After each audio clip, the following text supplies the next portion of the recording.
CPAC. I'm Jim Banks, United States Senator from the great state of Indiana.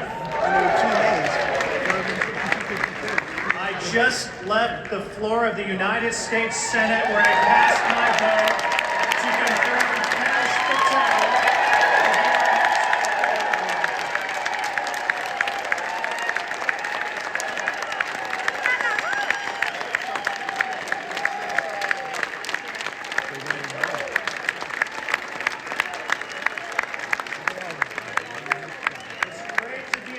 So many patriots on this historic day. Today marks the 1 month point exactly that Donald Trump became our president, once again kicking off the golden age of America. Within a short time, we've gotten just a glimpse of the greatness that will define this new era. President Trump has already rooted out massive waste, fraud, and abuse within the federal bureaucracy, crippling the corruption of the deep state.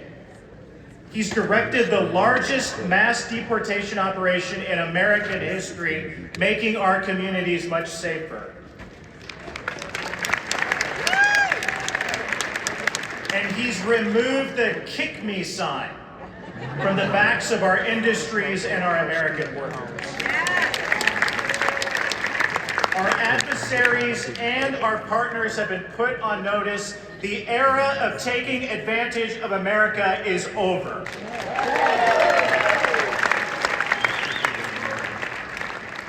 While America is heading toward this golden age at warp speed, we also face a troubling reality. There are those within our borders who hate America and are working against our own people.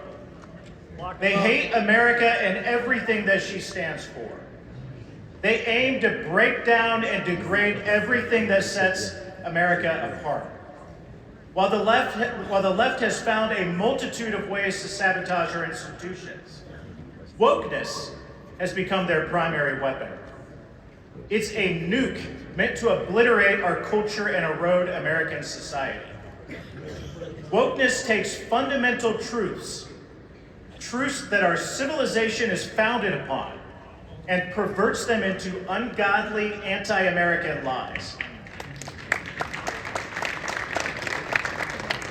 That ideology serves as a tool to undermine everything that makes America great: the family unit, faith in God, and historical and biological truths. Putting up a fight against this kind of poison requires courageous action, and that's why all of us are here today. And that's exactly what President Trump has given us on his watch. He's inspired the rise of what I like to call the new right.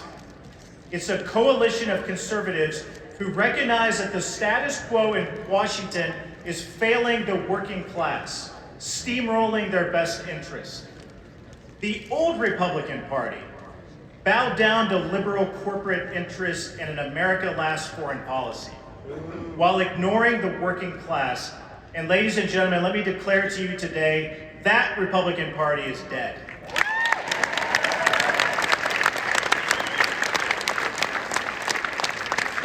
This is no time for wimpy Republicans. Yes.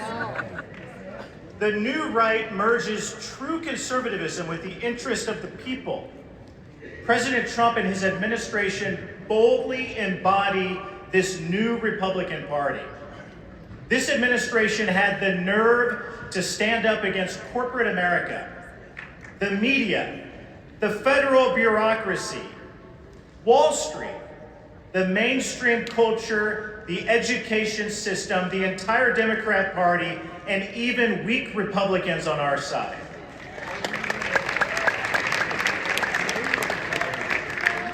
Speaking on this very stage 2 years ago, President Trump said, quote, "On day one, I will revoke Joe Biden's crazy executive order installing Marxist diversity, equity, and inclusion czars in every federal agency. I will immediately terminate all staffers hired to implement this horrible agenda, end quote. I'd say that President Trump has followed through on that promise and a whole lot more.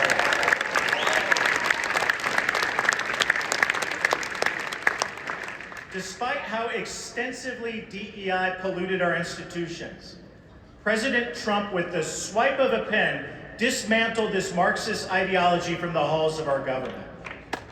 The Education Department under President Trump has been given 14 days to end any practice that treats students differently because of their race or lose federal funding.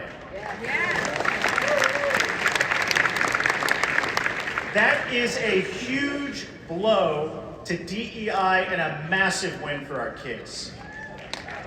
Maybe most importantly, though, DEI has been uprooted from our military because of Secretary Hegseth and President Trump.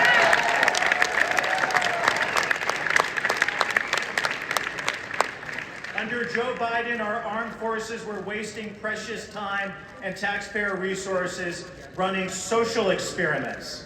Do you think that China's military is worried about filling diversity quotas and making sure everybody's pronouns and delusions are respected? Of course not. And as a veteran of the war in Afghanistan, I can tell you that diversity in and of itself provides no strategic advantage. In fact, holding up diversity as some kind of moral virtue is a deadly distraction. Under President Trump, we're rightfully refocusing our military on lethality, because that's what keeps Americans safe. But it's not just the public sector that's purged radical wokeness. Corporate America is also following suit, bending their knee to common sense. Google, Ford, Meta, Walmart, and so many other companies, all those companies are decimating their DEI programs. The culture has shifted away from insanity and back toward objective truth and success based on merit. It's encouraging to know that our young people are a big part of this corporate shift. They've grown up being indoctrinated by all of this woke garbage, but they're the ones who are pushing back the hardest. They understand that DEI is a fundamental attack on the American dream. Let me tell you, as the son of a factory worker who grew up in a trailer park, now serving in the United States Senate, that American dream is very personal to me. It's something that's worth fighting for. I have 3 young daughters, and I want them to inherit an America that values their hard work, not one that prejudges them or bases their value off of identity politics. DEI is the biggest threat to the American dream, but the golden age of America means the death of DEI. Pass a law about it. Right now, President Trump has his foot on the neck of wokeism and driven a stake through the heart of those who hate America. But let me tell you, Congress needs to do its job. We have to reinforce the successes that President Trump and his administration have accomplished. We need legislation to codify and extend his transformative executive orders. Leaders in both the House and the Senate must partner with President Trump to help get these wins across the finish line and make them permanent. The Anti-Woke Caucus is and has been one of those partners. I'm proud to be the founder of the Anti-Woke Caucus during my time in the House. I've handed off the role to Congresswoman Harriet Hageman from the great state of Wyoming, who now leads that caucus. The Anti-Woke Caucus works to expose the cultural rot introduced by the woke movement and helps to lay the groundwork for much of what the Trump administration is accomplishing today. It stands against the tide and fights for legislation focused on restoring a merit-based society, a society that prioritizes free speech, fiscal responsibility, and the rule of law. And I'd like to mention that a lot of outside organizations, especially the Claremont Institute, have been essential partners in the momentum that we've had. In 2023, the caucus endorsed the Fairness, Anti-Discrimination, Individual Rights, or the FAIR Act, that prohibited federal government from discriminating on the basis of race, color, or national origin. And that same year, the caucus supported an amendment that I provided to the Department of Defense that would have prevented federal funds from being used to hire or pay employees who work on DEI at the Pentagon. That amendment passed the House, but it failed in the Senate. But now that there are new faces in the Senate, I say it's time that we try again. Let me close by saying that this recent election in November was a referendum on the status quo. President Trump has led this country and this town into a new age. This isn't business as usual in Washington. We're entering a time of American prosperity and peace that we have never seen before. It's felt all across the heartland of America. Working people aren't used to their leaders being honest with them or prioritizing their needs. But that's what President Trump and the MAGA movement, the new right, the new Republican Party, have achieved.